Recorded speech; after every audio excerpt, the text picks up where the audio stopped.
kulturno popolnoma homogenem območju in govoriti o tem, da ne obsojamo, da živimo v skupnosti, je skoraj nemogoče, če tega tudi ne izkusimo.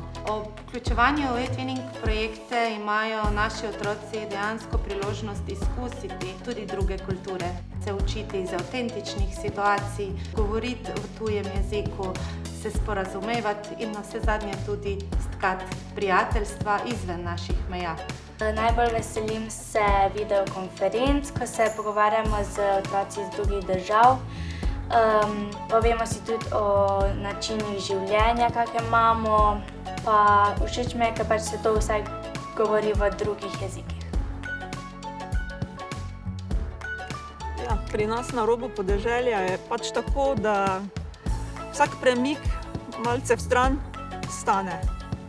In zato na področju, kjer živimo, ki je področje s posebnimi razvojnimi potrebami, čisto podeželsko, nam e-twinning res pomeni eno dragoceno možnost, ki je dostopna vsem učencem. In nam je to eno okno v svet, ki je odprto na vse strani. In ko enkrat spoznaš ta doprinos, ni več poti nazaj. In pri nas obstaja, bom rekla, življenje pred e-twinningom in življenje po e-twinningu. Ko sodelujem pri različnih projektih, se najbolj veselim tega, da vidim končne rezultate našega dela.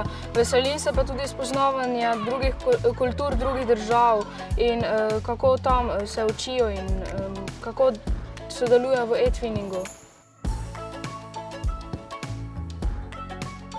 Vaške šole dihajo malo drugače kot mestne. Vsi smo bolj povezani, smo kot ena velika družina. Pomanjkljivost je pa ta, da smo oddaljeni od velikih središč, tako od muzejev, od gledališč, od kinov. Zato pa je e-twinning, ki nam je odprl okna naših učilnic, vrata naših učilnic in nas povezal s svetom. E-twinning projekti že 14 let bogatijo moj pouk in ne predstavljam si več poučevanja brez e-twinninga. E-twinning mi je pomagal, da sem se naučil več angleščine. Jaz se najbolj veselim, ko delamo na računalnikih in spoznavamo druge učence iz drugih šol, pa kakšne kulture imajo.